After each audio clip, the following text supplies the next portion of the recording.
এই দেখো বন্ধুরা, চালতাগুলো সব খোসা ছাড়িয়ে সুন্দরভাবে ছোট ছোট পিস আকারে কেটে নিয়ে একটু লবণ আর হলুদ দিয়ে ভাপিয়ে নিয়েছি। এবার শিলনোড়ায় করে এগুলোকে আমি একটু একটু এইভাবে থেতো করে নেব। এইভাবে, এই দেখো,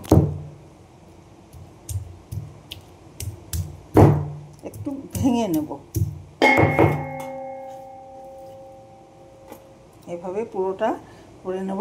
তারপরে আচার কিভাবে বানাচ্ছি তোমাদের দেখাবো। পুরো চালতাটাকে একদম থেতলে এভাবে করে নিয়েছি, যাতে সুন্দর করে মশলাগুলো এর মধ্যে ঢুকে যায় আর টেস্টি টেস্টি হয় খেতে। বন্ধুরা, চালতার আচার এই যে ভাপিয়ে নিয়েছিলাম চালতাগুলো, সেটা একটুখানি জল ঝরিয়ে নিয়েছি। এদিকেই দেখো মশলাগুলো সব রোস্ট করে নিয়েছি। লঙ্কা, পাঁচফোড়ন, সর্ষে, ধনে, জিরে সমস্ত কিছু দিয়েছি এখানে। এইভাবে আধা আধা ভাঙা ভাঙা পেস্ট হবে, অল্প অল্প হবে, খুব বেশি গোটাও থাকবে না, আবার খুব মিহিও হবে না, তাহলে খেতে বেশ মজাদার হবে। আবার এই দিকটায় এই যে গুড়, বিনা জলে কিন্তু এই গুড়টা বানানো হচ্ছে। এর মধ্যেই আচার ওই চালতাটা দেবো। এটা দেখে দেখে হালকা আছে বানাচ্ছি। গুড়টা হয়ে গেছে বন্ধুরা, এই যে দেখো, দেখতেই পাচ্ছ খুব সুন্দর হয়ে গেছে। এবার চালতাগুলো দিয়ে দেবো এর মধ্যে। চালতা এই যে দিয়ে দিচ্ছি, ভালো করে নাড়িয়ে চাড়িয়ে মিশিয়ে নেব। চালতাটাই আমি এবার দিয়ে দেবো।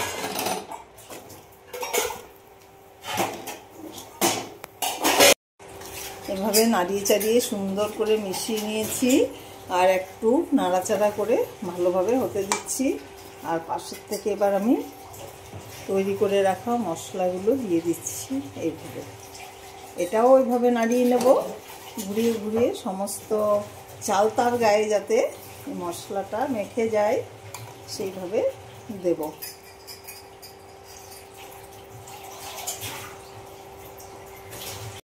দিয়ে দেবো পরিমাণ মতো লবণ। আবারও নাড়িয়ে নেব, দিয়ে কিছুক্ষণ হতে দেবো জালটা। খুব হালকা আছে, ধিমে আছে হচ্ছে, একটুখানি জাস্ট বাড়িয়ে দেব।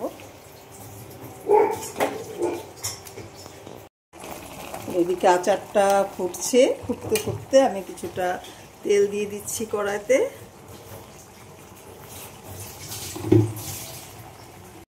তেলটা গরম হয়ে গেছে বন্ধুরা, এবারে আচারের মধ্যে তেলটা ঢেলে দিচ্ছি।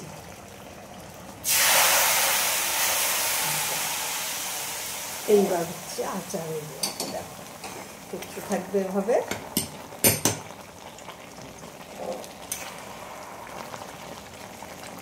কি বন্ধুরা, লোভ হচ্ছে?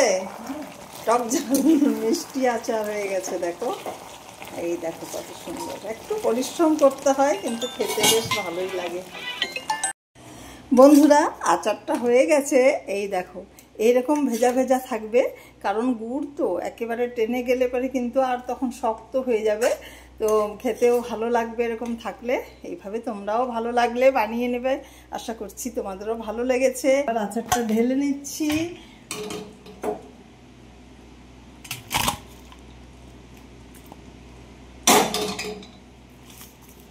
এই দেখো বন্ধুরা, এইরকম হলো আচারটা।